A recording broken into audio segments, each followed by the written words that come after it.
A game of chess is like a sword fight. You must think first, before you move. Style is immensely strong and immune to nearly any weapon. When it's properly used, it's almost invincible. Sebastian vendel-Martinez with MMAnytt and Studio MMA here with Eddie Wineland, who faces Renan Barão at UFC 165. I was going to introduce you as the owner of the baddest mustache in the bantamweight division, but you shaved it. Why?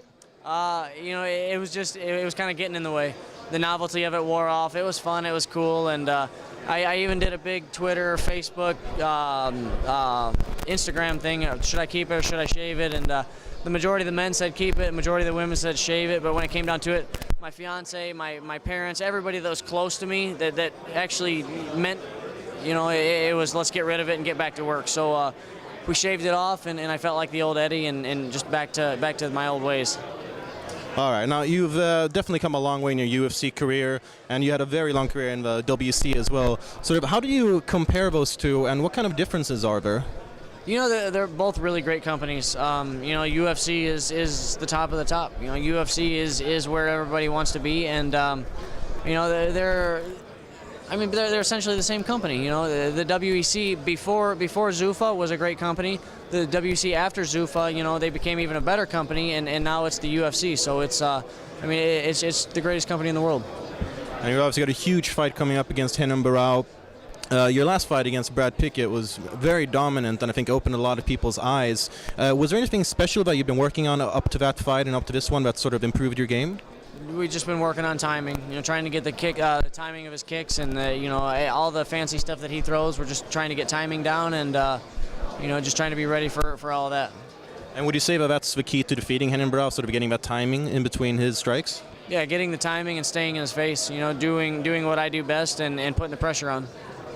And since he's been so dominant previously, what do you plan on doing differently? What can you bring to the table that other contenders haven't? I think my strength, I think my footwork, I think my conditioning, and I think my power. I think all those they play a big danger to Renan. And where would you say he is strongest, and how do you plan on avoiding that? I think his ground game is very strong. You know, and that's we just stop the takedown, and if we get taken down, we get back up and continue punching. And your punching power has obviously been on display a lot. We saw it against Scott Jurgensen. You were the first man to ever knock him out, which is a pretty big honor. He's a very durable guy, known for being in tough fights. Was that how did that feel to be the first one to ever knock out Scott Jurgensen? It was a big accomplishment. You know, Scott was a great fighter. He tagged me with some good shots. Obviously, he split me wide open, and you know, that's not going to deter me. That should be a testament to my durability and my willingness to win. And you know, to knock him out, I think that shows a lot of power in my hands. And how do you see yourself taking the win and pulling off the upset? Obviously a knockout. It's gonna be always a knockout. I always predict knockout. So. Well, in that case, which round? You know, any one of them. You know, I'm ready for 5. I would say probably 3 or 4. All right, we'll keep your eyes open for a potential knockout in the 3rd or 4th round. This is Sebastian vendel-Martinez with MMAnytt and Studio MMA here with Eddie Wineland, who faces Renan Barão at UFC 165 on Saturday. Thank you very much and good luck. Thank you. A game of chess is like a sword fight. You must think first, before you move.